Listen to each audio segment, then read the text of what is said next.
Hello friends, ನಮಸ್ಕಾರ. ನಾಡು ನುಡಿ ಲೈವ್ಗೆ ಸ್ವಾಗತ. ಸ್ನೇಹಿತರೆ, ಸಾಲಗಾರರಿಗೆ ಇದೀಗ ಗುಡ್ ನ್ಯೂಸ್ ಸುದ್ದಿಯೊಂದು ಇದೆ. ಇನ್ಮುಂದೆ ಬ್ಯಾಂಕ್ಗಳೇ EMI ರಿಲೀಫ್ ಅನ್ನು ನೀಡಲಿದೆ. ಹಾಗಿದ್ರೆ ಏನು ಈ ಹೊಸ ನಿಯಮ? ವಿಡಿಯೋವನ್ನು ಪೂರ್ತಿಯಾಗಿ ವಾಚ್ ಮಾಡಿ.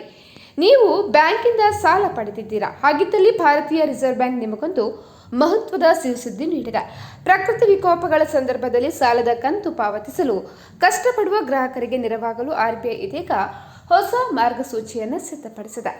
ಈ ನಿಯಮ ಜುಲೈ 1, 2026ರಿಂದ ಜಾರಿಗೆ ಬರಲಿದೆ. ನೋಂದಣಿ ಇಲ್ಲದೆಯೇ ಸಿಗಲಿದೆ ಇನ್ಮುಂದೆ EMI ರಿಯಾಯಿತಿ.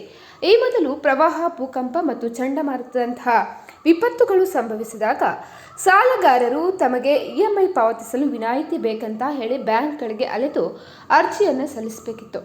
ಆದರೆ ಹೊಸ ನಿಯಮದಂತೆ ನಿಮ್ಮ ಪ್ರದೇಶದಲ್ಲಿ ಸರ್ಕಾರವು ಅಧಿಕೃತವಾಗಿ ಪ್ರಾಕೃತಿಕ ವಿಕೋಪ ಅಂತ ಹೇಳಿ ಘೋಷಣೆ ಮಾಡಿದರೆ ಬ್ಯಾಂಕ್ಗಳೇ ಸ್ವಯಂ ಪ್ರೇರಿತವಾಗಿ ನಿಮಗೆ ಸಾಲ ಮರುಪಾವತಿಯಲ್ಲಿ ರಿಯಾಯಿತಿಯನ್ನು ನೀಡಲಿವೆ.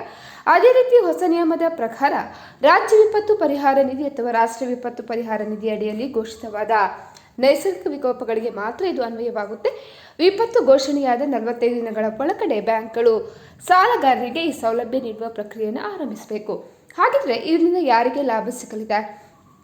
ಈ ಸೌಲಭ್ಯ ಕೇವಲ ಆಕ್ಟಿವ್ ಅಥವಾ ಸ್ಟ್ಯಾಂಡರ್ಡ್ ಖಾತೆದಾರರಿಗೆ ಮಾತ್ರ ಲಭ್ಯ. ಅಂದರೆ ನಿಮ್ಮ ಕಂತುಗಳು 30 ದಿನಗಳಿಗಿಂತ ಹೆಚ್ಚು ಬಾಕಿ ಇರಬಾರ್ದು. ಹಳೆಯ ಡಿಫಾಲ್ಟರ್ಗಳಿಗೆ ಸಾಲ ಮರುಪಾವತಿ ಮಾಡಿದವರಿಗೆ ಯೋಜನೆಯ ಲಾಭ ಸಿಗುವುದಿಲ್ಲ. ಇನ್ನು ಬ್ಯಾಂಕ್ಗಳು EMI ಪಾವತಿಸಲು ಹೆಚ್ಚಿನ ಕಾಲಾವಕಾಶವನ್ನು ನೀಡಬಹುದು ಅಥವಾ ಸಾಲದ ಮರುಜೋಡಣೆ ಮಾಡಿಕೊಡ್ಬೋದು.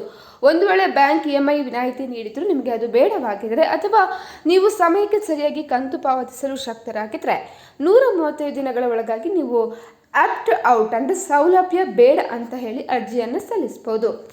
ಸ್ನೇಹಿತರೆ, ಈ ಬಗ್ಗೆ ನಿಮ್ಮ ಅನಿಸಿಕೆಯನ್ನು ಕಮೆಂಟ್ ಮಾಡಿ. ಇನ್ನು ನಮ್ಮ ಚಾನಲನ್ನು ಕೂಡ ನೀವು ಸಬ್ಸ್ಕ್ರೈಬ್ ಮಾಡ್ಕೊಳ್ಳಿ.